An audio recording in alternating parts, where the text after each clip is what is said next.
driving to the basket, the weak side, kind of collapsed. So it's hard to see the pass on the opposite side of the court, and you think you have a layup because you're one-on-one, and you crack back. So I mean that kind of made it difficult at times, but we did a good job of keeping them spaced out because we were able to really shoot from three today.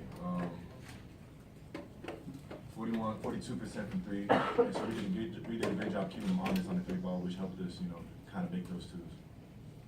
How different are they without Farrell and Colston? Sorry, what was it? How different are they without Colston and Farrell? I mean, it's definitely, I think they have to play a lot more like actual team ball, which they still do a great job with them, but it was, like, you can play great defense, and then like with 3 seconds left in the shot clock, Farrell could just do a pull-up three, and you can't. It's one of those things like there's some and they still have great players, but they're like Farrell and Colson are definitely some of those players where like they're just great players. They can make plays even when you play great defense, which can kind of be, like disheartening at times when you stop them for 29 seconds and then someone nails a three in your face. So, but I mean, they did a great job adapting to the loss of those 2 great players, and obviously they're still a very good and successful team. They just are doing a great job playing, I think, more team ball. A little more balance. You guys finally get a chance to play some of the shorthanded for a change. It's the team that's been shorthanded. It's a nice change of pace.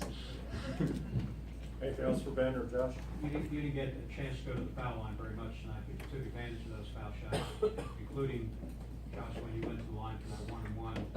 That was big because it made it a 3-possession game, when they maybe come back. Yeah, obviously in the last couple seconds into the game, I wanted to be one at the free throw line, just to be able to, kind of keep everybody calm, and I knew I could knock those free throws down, so, Coach said we go get this, so that's what I'm going to do. It seems like you guys are more comfortable when y'all playing in transition, when y'all out pushing the ball. I noticed that when you guys kind of get slowed down and get settled into half court, you don't seem to have that much confidence to score the basketball out of sets. How do you guys like to play? How do you prefer to play? I think our whole offense, everything we do, offense, defense is predicated on pace and energy.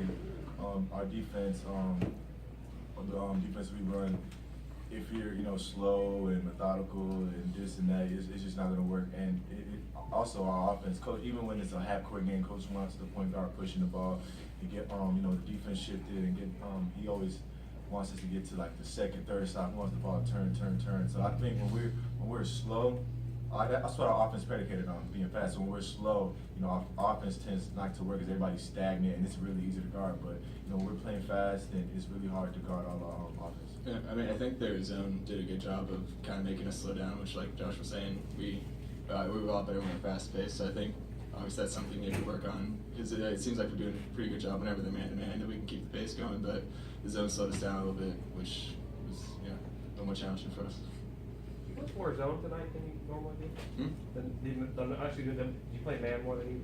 Yeah, it's one of those things, Coach Passman is very much like, if you see something working or if he sees like a group of people working the game, he just kind of goes with it. So he saw that maybe like our zone was still fairly successful, but like our man was doing a pretty good job for the most part, and especially better than our zone throughout most of the game. So I think he just decided, it started working, so he kept doing it. Was the man probably more y'all went to because maybe there wasn't as many athletic players on the court at that time for Notre Dame? Man, because they had a lot of shooters on the court at one time, so it's kind of hard playing zone and having to guard everybody, obviously up close because he can shoot. So I think we went man just to kind of shrink the amount of space between the ball and man. Thanks, Ben. Appreciate you. Okay,